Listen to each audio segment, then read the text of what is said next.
அமைதியா இருங்க, வரிசை வரும்.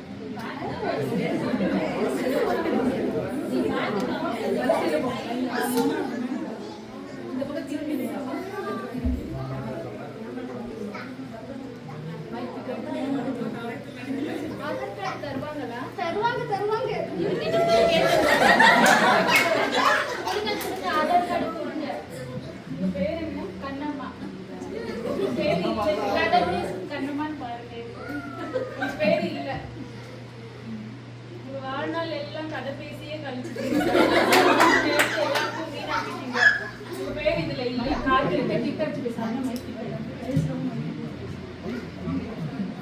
என் பேர் சுகன் பாருங்க. என் பேர் ராணி, மேக்கப் ராணி.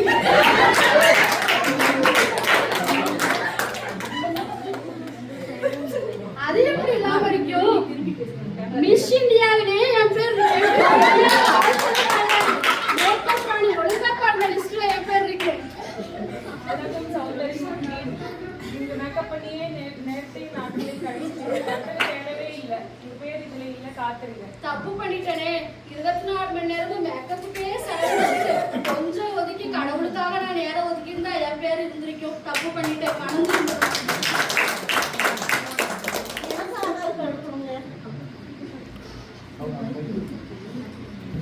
உங்க பெயர் என்ன?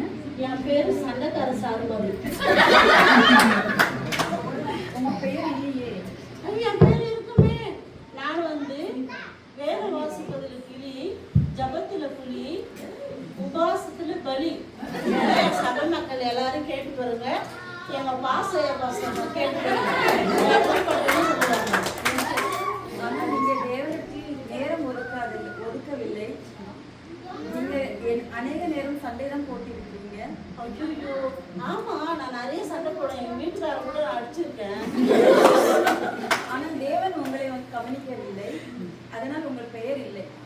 ஐயோ, நான் என்ன பண்றது? ஜபம் பண்ணி பிரயோஜனம் இல்லை, உபவாசித்தும் பிரயோஜனம் இல்லை, வேத வாசித்தும் பிரயோஜனம் இல்லை. கத்தருக்காக நான் வாழ்ந்ததே பிரயோஜனம் இல்லாத போயிடுச்சு.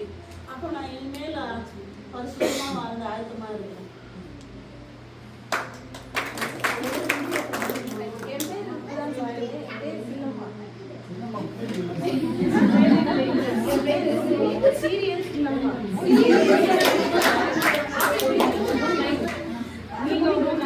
நேரத்துல கட்டத்துக்கு கொடுக்கவே இல்லை.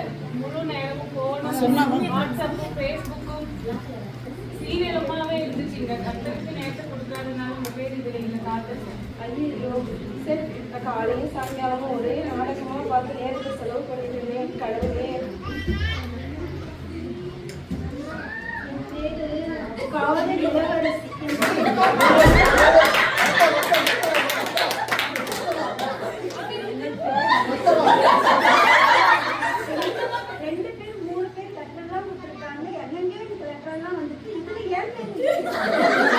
ஆண்டவர் கொடுத்த லெட்டருக்கு நீங்கள் பதில் சொல்லவே இல்லை.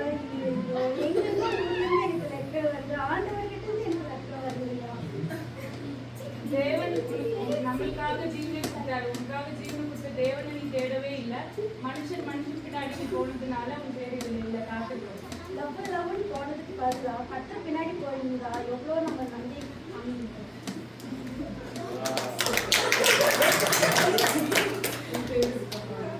உங்க பெயர் என்ன?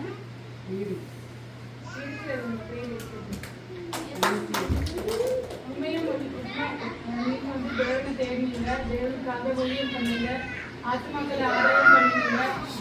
உங்களுடைய துக்கத்திலும் சந்தோஷத்திலும் தேவனோட கூட இருந்திருக்கீங்க. வேத வாசிக்கிறீங்க. உண்மையும் உத்தமும் உள்ள ஊழியக்காரனே தேவனோட சேவை நீங்களும் என்ன மாதிரியே ஆண்டவராய் இயேசு கிறிஸ்துவிடத்தில் மனம் திரும்பி அவரை வாய்நாள் அறிக்கையிட்டு அவரே ஜீவனுள்ள தேவனுடைய குமாரன் என்று உங்கள் வாய்நாள் அறிக்கையிட்டு உங்கள் பாவங்களை அறிக்கையிட்டு அவரிடத்தில் திரும்பி அவருக்கு பிரியமாய் நடந்து அவருடைய சித்தத்துக்கு கீழ்ப்படைந்து இருந்தால் உங்களையும் ஆண்டவர் அவருடைய ஜீவ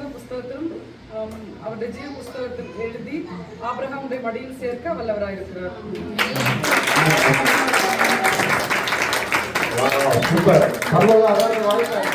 சூப்பர்